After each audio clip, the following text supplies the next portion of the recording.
So this will be my full spoiler review for Shogun Episode 4, and we have a lot to discuss. So last episode, things actually did leave off on a good note, and that was with Toranaga awarding John Blackthorne the honor and title of Hatamoto, which is a high-ranking samurai. He has made you Hatamoto. And just under this new title, Toranaga proclaims that John will use his ship, the Erasmus, and its crew to train his own samurai in foreign military tactics. And this is something he intends to use in a potential battle between himself and the other lords. And after Toranaga resigns his position from the Council of Regents, Toranaga has now moved one step closer to bringing himself against his enemies. But as episode 4, titled The Eightfold Fence, reveals in its shocking final minutes, one of his allies has forced his hand in declaring an all-out war. It is war. And let me first just say that this was a shocking ending. And I was not expecting that level of gore and carnage. That was something you see in a horror movie.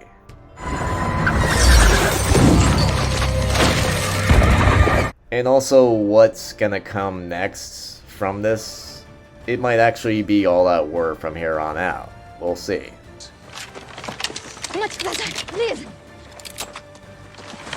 Most of this episode does take place in the fishing village of Anjuro, and this is where the ship, the Erasmus, was first shipwrecked. And last episode, after the epic swimming montage, it was like something from Rocky. And John just kind of assumes that both him and Toranaga have come to an agreement.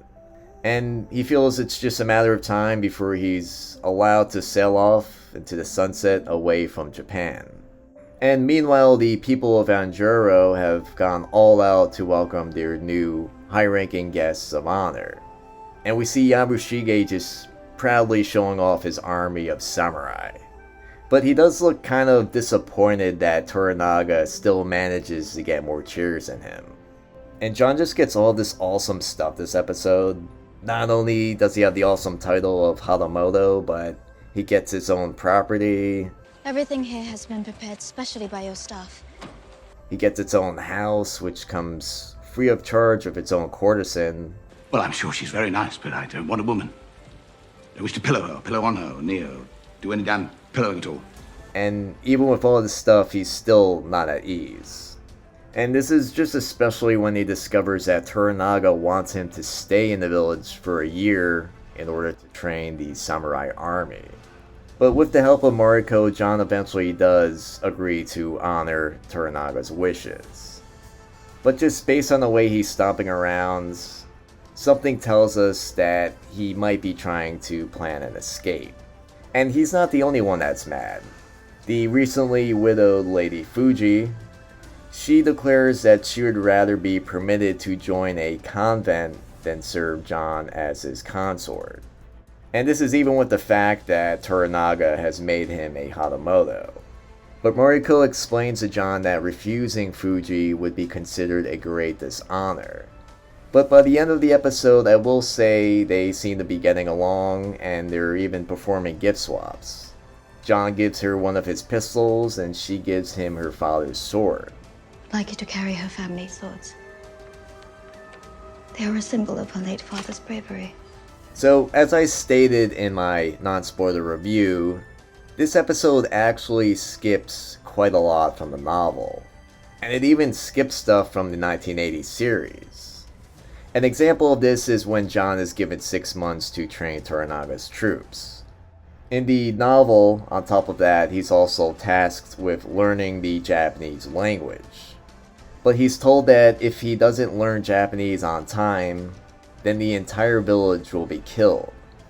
And John freaks out when he hears this. He refuses to have all these people killed because of him. So to counter that, John actually attempts to commit seppuku. And he does this in front of Omi and Yabu. And right before he's actually going to attempt it, he stops. And because of this, he wins both the respect of the villagers along with Omi and Yabu. So it's definitely disappointing, and I'm not sure why they didn't include this. I feel it was a pivotal moment, and it added a lot to the character of John. But besides that, at least Lady Fuji did something pretty badass. And this is a scene where John is told to give up his guns. And Lady Fuji tells him to give it to her instead. And she takes his guns, but she aims it at them.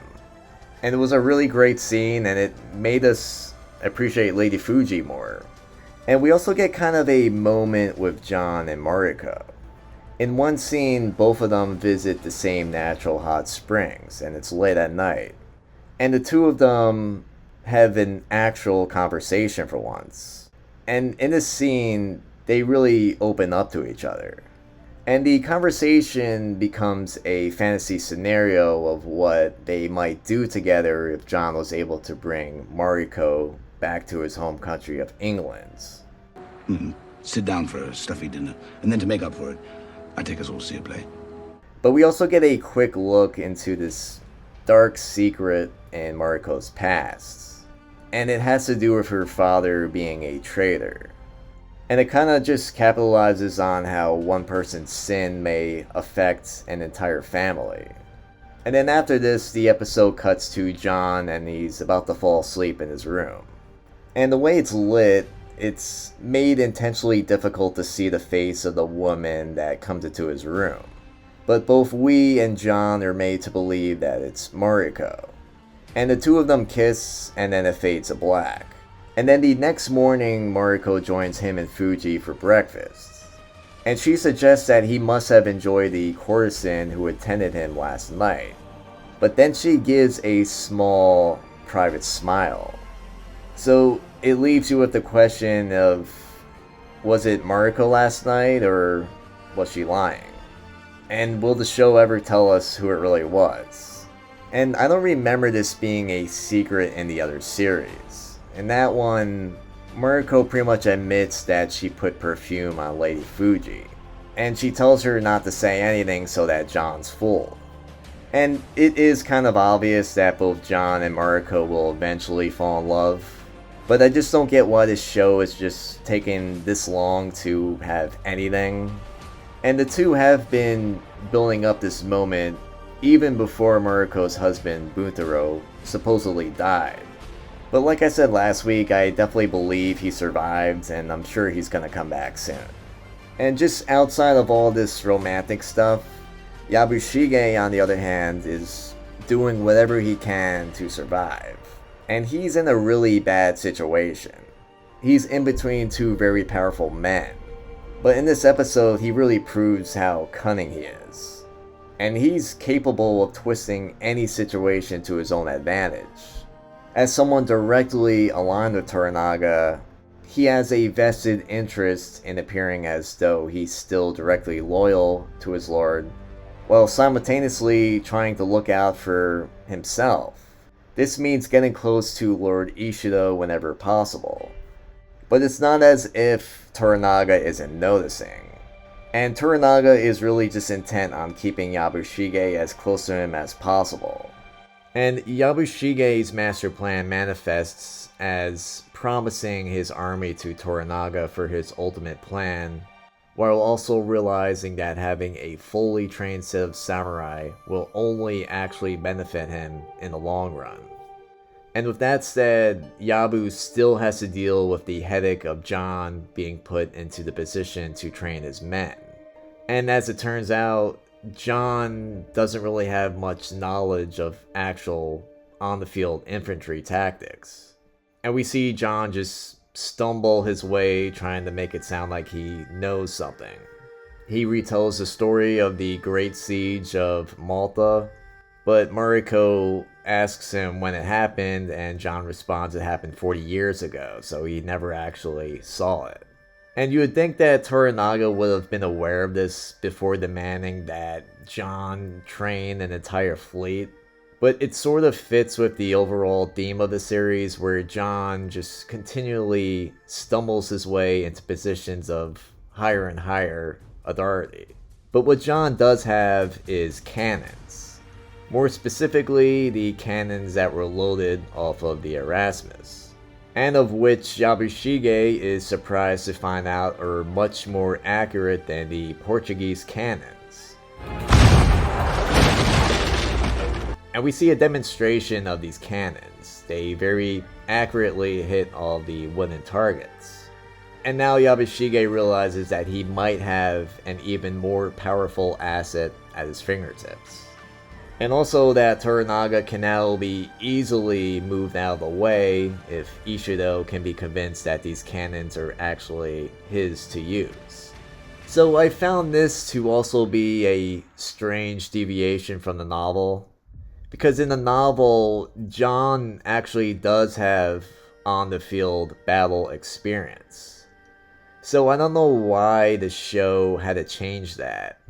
And also, it doesn't really make sense that the Japanese army would need training on using cannons. And also, the Portuguese cannons should be just as accurate. I'm not sure if there's any truth to that. Fire! So now let's discuss the shocking ending and what led up to it. So while Toranaga was away, John taught Yabushige and Toranaga's army on how to use cannons with precise aim. But as they were about to test the range of the cannons, Lord Ishido's messenger, Jozen, arrived at the scene to ask Yabushige to surrender. And Yabushige explained that he played no part in Toranaga's escape from Osaka, and he wasn't even aware of his presence. And he insists that he's still on Ishido's side, and he convinced the messengers to stay for one more night just to see a glimpse of the power of the cannons. But playing double agent, Yabushige explained to Toranaga's son, Yoshi Nagakado, that a display of the cannons would scare Ishido and the other council regents. And following that, Yabushige's nephew, Omi, he spoke with Yoshi, and he wanted to take his uncle's place and become the leader of his town. So he provoked Yoshi into making a hasty move, as the latter was already unconvinced of revealing the power of their cannons in front of Jozen. The next morning, Yoshi ordered Toranaga's men to kill Jozen and the other messengers with the cannons. And witnessing this, Lady Mariko and the others understood that since Yoshi made the first move, a war that Toranaga was trying to delay was now inevitable. The next episode will showcase Toranaga's reaction to his son's actions and the consequences that will unfold because of Jozen's demise. So as you could tell, a lot of deceptions going on, a lot of double crossing. It's kind of confusing with all the names, but wow, that was an ending. But let me first just say that Mariko's statement about this being war, that's a bit over-exaggerated. It might not technically be the catalyst for war yet. And especially just considering that Yoshi did this because he was insulted by Jozen. I'm sure people were killed for less back then. And to answer Jozen, yes, this is actually how samurai fight, considering that in real life they actually had no problem using such weapons. They used guns, cannons, anything they could get. So anyway, this scene just really surprised me and everyone I talked to. It was extremely gory, it was kind of out of nowhere, and I hope we get more carnage like this in future episodes. Anyway, thanks for watching, and let me know what you thought of the episode in the comments.